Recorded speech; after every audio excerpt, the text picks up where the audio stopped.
Bonjour à tous et bienvenue dans cette 12e vidéo.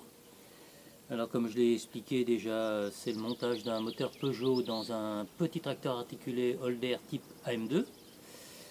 Je remercie tout le monde à l'avance parce qu'en fait ça fait 1 an que je suis sur ce projet et les vidéos je les passerai que lorsque je serai au bout et que je pourrai vraiment les rouler avec, hein.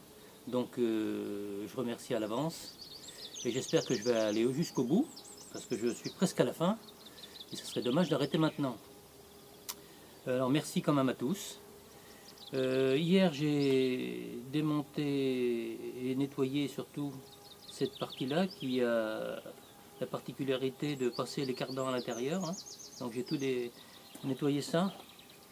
Aujourd'hui je vais essayer de le peindre avec le pont avant.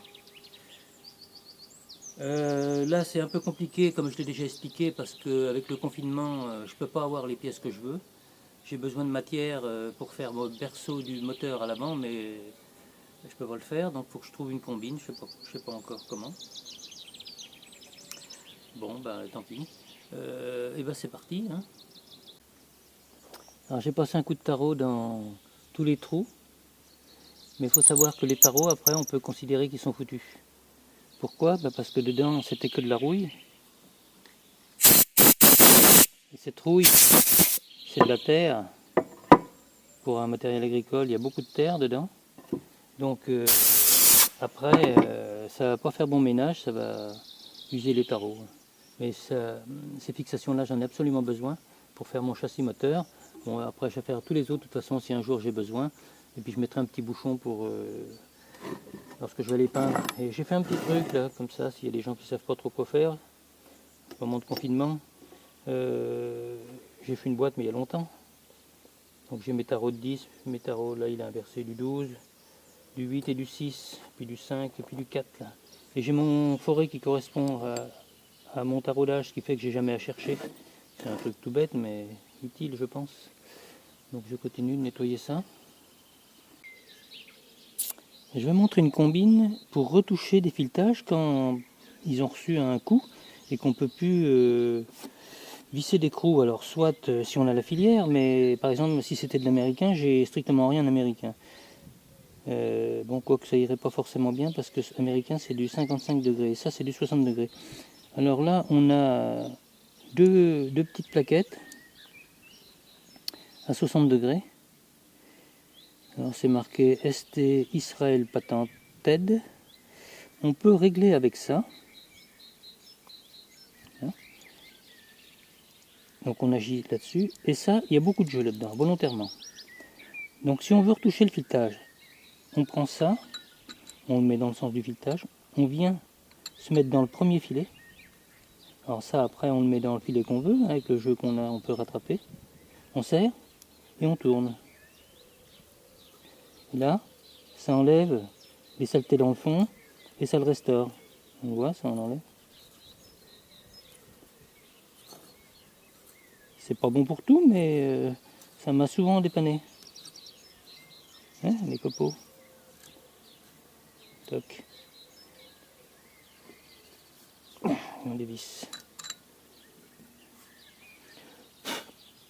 C'est pas mal, ça fait 20 ans que j'ai ça, peut-être plus même d'ailleurs. Mais ça me sert quelquefois. C'est marqué 60 degrés là. Et là apparemment il y a plusieurs numéros parce que NES 1, c'est le numéro 1 celui-là. Alors là ce qui m'intéresse c'est de peindre le dessous des éléments. Donc un coup d'après, un coup de peinture parce que ça sera très difficile de le faire après. J'ai changé de couleur parce qu'en fait le vert que j'avais acheté ça me plaisait pas du tout, c'était beaucoup trop mat. Donc je l'ai repeint. Ce matin sous un soleil magnifique, donc je démonte la flasque ici, là j'ai défait les 4 vis. Je vais changer le joint spi ici. Ensuite je change le joint, je remonte le tout et je vais monter mes cardans.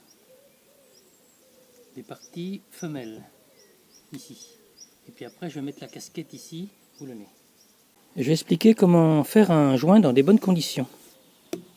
Alors en premier, comme j'avais une partie de joint, je l'ai dessiner là-dessus, donc ça va déjà me donner des repères pour certains trous, ce qui va être pas mal. Et ensuite, j'ai expliqué comment faire un emporte-pièce. Bon, j'ai déjà fait une vidéo là-dessus, mais évidemment, tout le monde ne regarde pas toutes mes vidéos, donc je vais vous faire voir comment on fait. Alors, je veux un emporte-pièce d'un mètre 21. Donc ça fait 24. Je vais le diminuer. 24, 23, 22.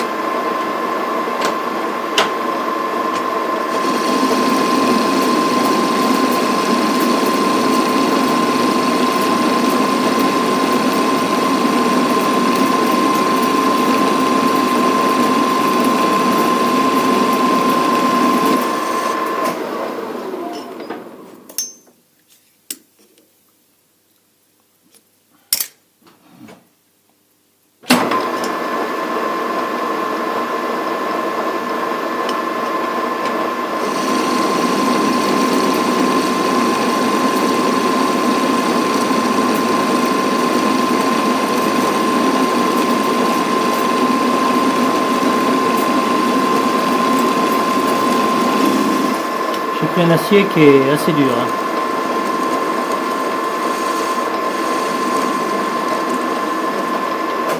Donc je le retourne et je vais le mettre à 21 tout le long.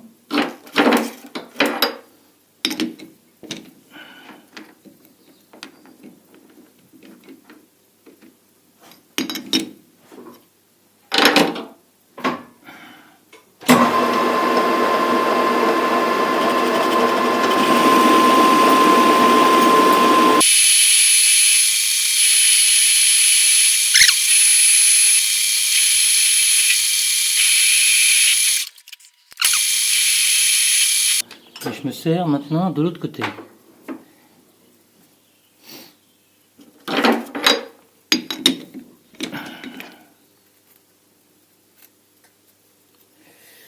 C'est chaud.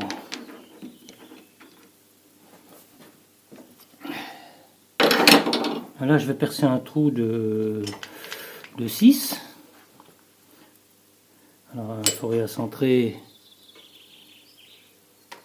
Et puis ensuite un coup de forêt.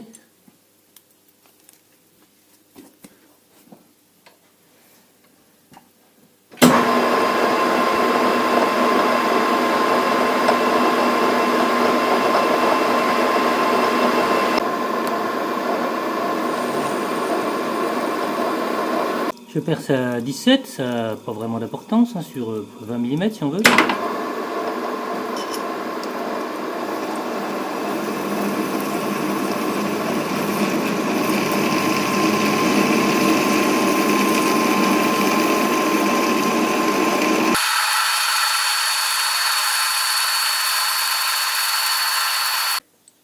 J'ai trouvé ce petit outil là qui va être parfait. Il est à 30 degrés mais l'angle n'a pas vraiment d'importance. Il faut un angle qui soit plutôt long, 30 degrés, mais il ne faudrait pas un 45, hein, ça irait pas bien disons. Donc je monte ça avec un petit V. Et puis je vais vous montrer un truc, tiens. Je viens de trouver ça, ça fait longtemps que je m'en étais pas servi. C'était à l'époque, lorsqu'on n'avait pas les pieds à coulisses digitales.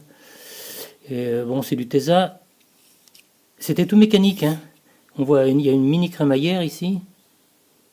Là. Alors, il y a un inconvénient, c'est qu'il fait 2 mm autour. Donc on voit 10, 90, 100. Donc fallait pas se tromper. Hein. Mais bon, c'était pas mal à l'époque. Hein. C'était mieux que nos bons vieux pieds à coulisses rock. Alors j'installe ça. J'ai monté mon outil, je l'ai monté au-dessus du centre pour éviter qu'il frotte derrière. On tourne à l'envers et là je viens raccorder à l'angle.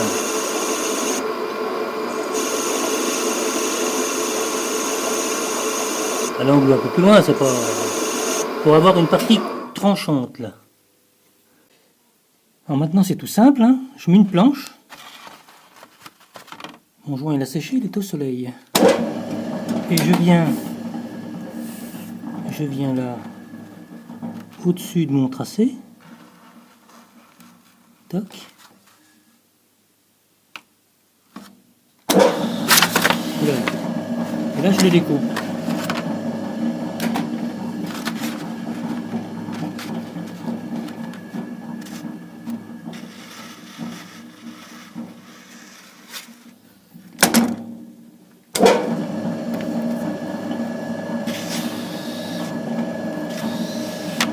Voilà. Et là ça fera pile la cote. Alors là c'était pour faire un diamètre extérieur, mais si je veux faire un diamètre intérieur, je peux. Et ben la pente, je la ferai dans l'autre sens. Ensuite, je monte celui-là pour faire un diamètre de 13.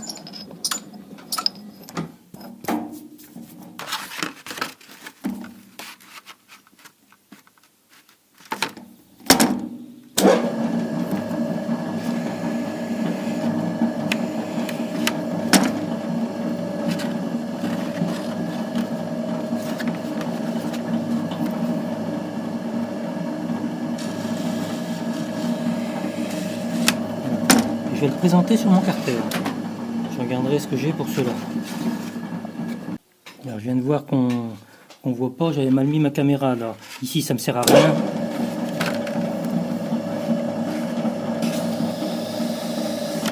Voilà.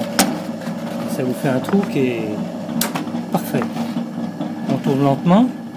Et si on veut découper du caoutchouc, c'est tout à fait possible, mais il faut mettre un peu d'huile pour que ça glisse. Et ça se découpe tout seul.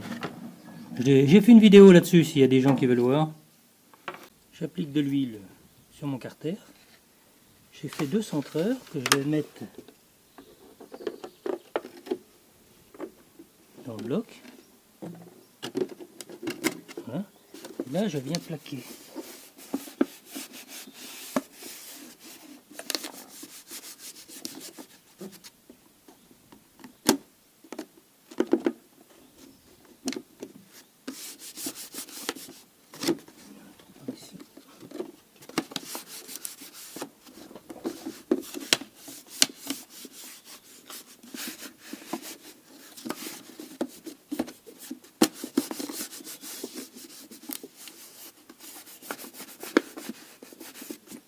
Le joint est raide.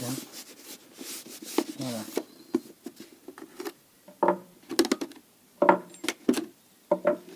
Et en théorie, voilà. J'ai un trou là, un trou là. Et puis je vais pouvoir découper mon contour.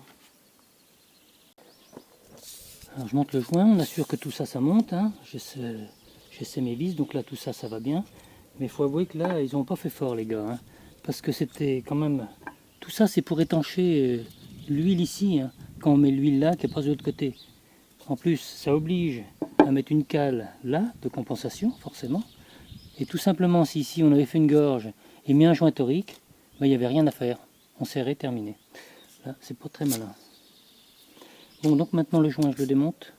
Et je vais bien l'imprégner d'huile, pour qu'il soit très souple. J'ai extrait le joint spi qui était dans le palier là. Alors le joint il était rentré de 1,5 mm par rapport à la face. Alors c'est sûr il était peut-être bon celui-là parce qu'il était souple, hein, mais on s'amuse pas à laisser ça parce que s'il avait le malheur de fuir, on ne prend pas le risque de tout démonter. Hein. Donc j'en ai acheté un autre. Et celui-là j'ai fait donc un centreur pour l'enfiler. Et j'ai fait un épaulement de 2,5 mm pour décaler légèrement l'appui de la bague là, sur l'arbre parce qu'il était un petit peu piqué, donc je l'ai descendu d'1 mm.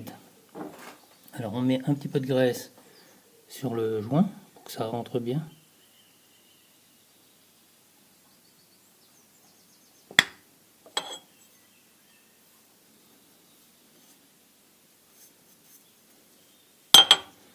Et puis ensuite on va le rentrer.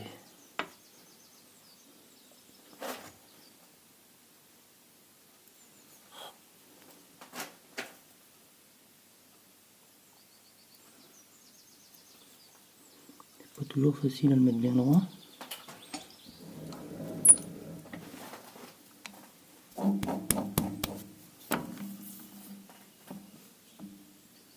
Voilà. On voit bien avec l'ombre. caler la lumière, c'est pas pratique. Bon. Et là, toc, je viens embuter et je sais qu'il est bien droit et enfoncé à ma cote désirée. Voilà. C'est un bon remède pour bien emmancher les joints et surtout bien les monter. Et on met de la graisse toujours pour le montage, hein, toujours sur l'arbre. Ce que je l'avais déjà expliqué, si on a par exemple un joint spi qui va sur un vilebrequin d'un 2 temps, qui tourne relativement très vite, si on ne met pas une goutte d'huile ou une goutte de graisse, si vous démarrez votre moteur 2 temps et que vous y mettez un bon coup de gaz, vous montez à 5000 tours, et ben si le joint il fond ici parce qu'il est sec, et ben ça y est, il est mort, en quelques secondes il est mort. Donc on met toujours un peu de graissage sur le joint, toujours. Montage du joint, bien nettoyé tout ça, hein, bien entendu. Montage de la flasque qui a reçu le joint spi. On dégraisse les cônes, parfait. Hein. Faut pas de rouille, pas de peinture, rien du tout. Il faut que les cônes soient parfaitement propres. Si vous avez des cônes tout rouillés, c'est pas la peine. Le cône, il collera jamais. Hein, c'est comme en fraisage. Ensuite, on va passer au cardan. Les cardans, pendant que c'est démonté, j'ai mis des graisseurs neufs partout. 4 graisseurs. Non, 1, 2, 3 graisseurs. J'avais protégé les cônes là, avec du chiffon. Donc on va bien nettoyer ça, dégraisser, parfait. Hein. Pas de graisse, on ne monte pas les cônes avec de la graisse, hein, formellement interdit. Ensuite, il y a un sens pour monter les cardans. Il faut que les cartons soient en face pour que l'effort d'ici soit transmis à l'autre en même temps. On peut le décaler, hein, mais on risque de faire souffrir les cardans. Donc on met ça en face. Donc quand ça peine dans ce sens-là, c'est ça. Et quand ça va être ici, ce sera ces deux-là. Alors ce que je vais faire, c'est que je vais prendre le meilleur, celui qui a le moins de jeu, et je vais le mettre en bas. Le bas, c'est tout ce qui est traction. Je vais faire un petit trait en face, parce que je ne sais pas si on le voit bien en dessous. Et je marquerai 1 et 1 et 2 et 2. Donc maintenant je dégraisse, et puis je vais monter les cônes sur les ponts. Pour le montage des cardans, j'ai été contraint de prendre un jet en alu et de bien les enfoncer parce que c'est très très ajusté avec la clavette. Hein. Sinon, j'arrivais pas à les rentrer.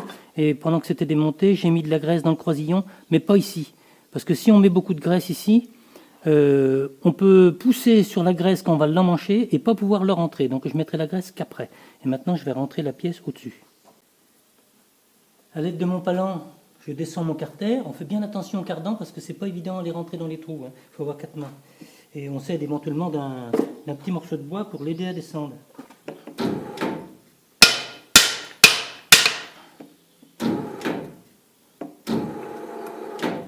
Je mets un petit coup de soufflette en bas pour assurer qu'il n'y a pas une merde.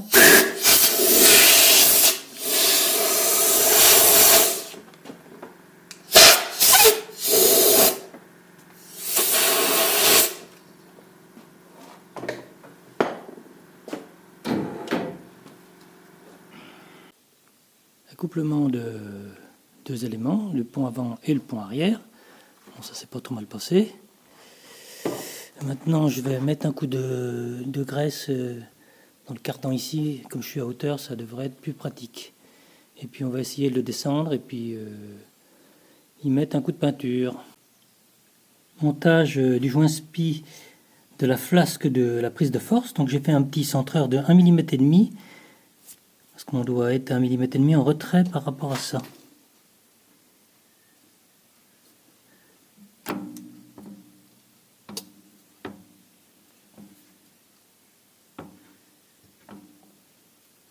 Ça glisse. Voilà. Ah, c'est juste. Ça fait caoutchouc. Ça fait élastique. Voilà. J'étais pas en face. Et maintenant, je vais le monter à l'arrière. Alors, j'ai fait un joint papier. Et ici, j'ai bien toilé mon arbre parce qu'il est le même diamètre que la portée de joint ici. Et il ne faut pas que ça vienne blesser le joint pour l'emmancher, sinon c'est pas la peine de l'abîmer. Voilà. Donc, on va mettre ça comme ça.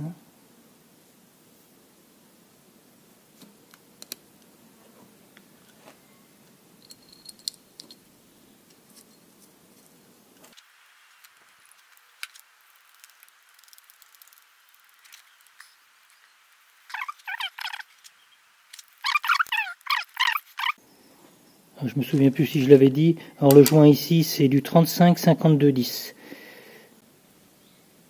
Je viens de faire une petite expérience. Quand on a des joints spi qui sont plastifiés, caoutchouc comme ça, pas la peine de percer un trou.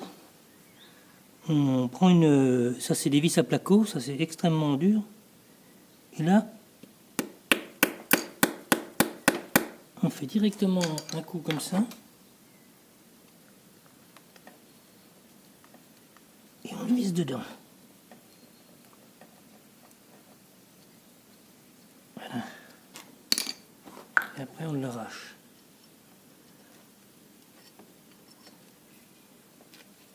Voilà.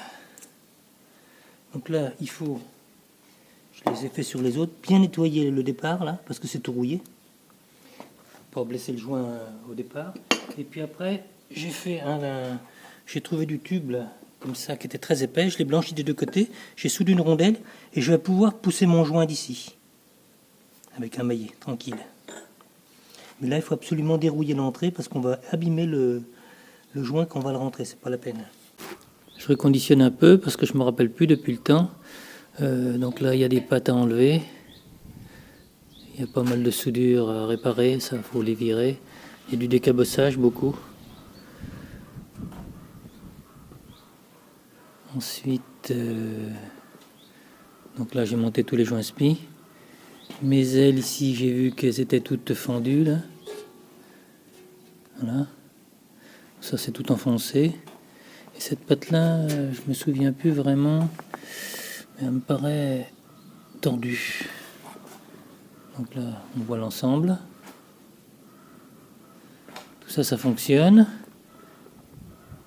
Je vais graisser mes cardans. Je vais modifier ici là, parce que ça ne va pas. Donc je vais enlever la vis que j'avais fait. Et je vais faire une petite partie filetée de 10 qui va aller dedans. Et puis tarauder M6 à l'intérieur. Parce que ça vient buter là. Donc là, on est OK. Et je vais faire les parties sphériques des freins qui vont derrière là, puis je pourrais monter les tiges, les tambours. On va avancer là-dessus. De retour sur les freins, je veux faire des petites pièces sphériques comme ça pour actionner la biellette de frein sur les pièces que j'avais fait. Donc j'ai tourné un diamètre de 23, j'ai fait un point de centre et je perce un trou. De 10,2.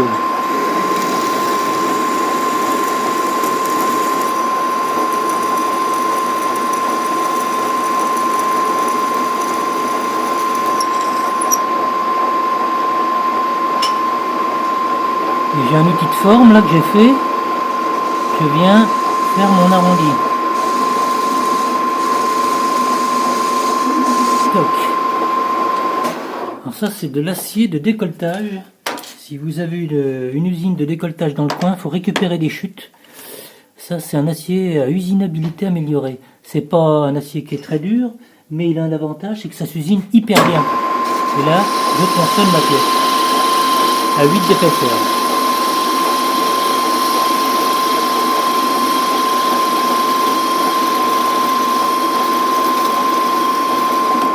Voilà. Un petit chanfrein, et j'en fais 4 comme ça, donc j'en ai déjà 2. Et ça m'en fera 4. Alors, ce matin il fait un froid épouvantable, il y a 5 degrés. Donc je vais déboucher ces trous là. Donc j'ai mis un coup de perceuse dans les trous là pour enlever la terre et la graisse. Et puis après je passe un tarot. C'est dur pour nettoyer le filet. Alors, comme je l'ai dit, hein, on garde des tarots qui sont foutus, hein, parce que ça, mon tarot là il est mort, hein, ça c'est, j'expliquais pourquoi. Hein, parce que c'est dur et la terre, ça pied dedans, hein, ça c'est foutu. Donc je fais ça.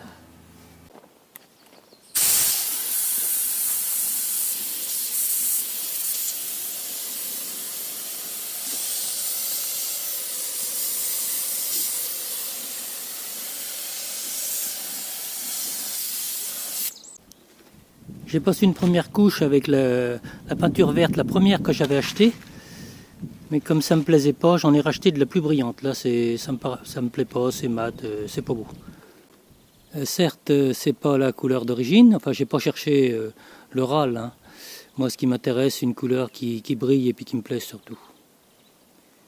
Donc, je vais refaire une autre couche et puis ce sera terminé. On va donc se quitter sur cette vidéo. Ici, j'ai fait un chariot spécial à roulette pour pouvoir le déplacer. Et puis, je vais pouvoir monter le moteur dans la partie avant. Donc, rendez-vous dans une prochaine vidéo. Bon courage à tous et à très bientôt.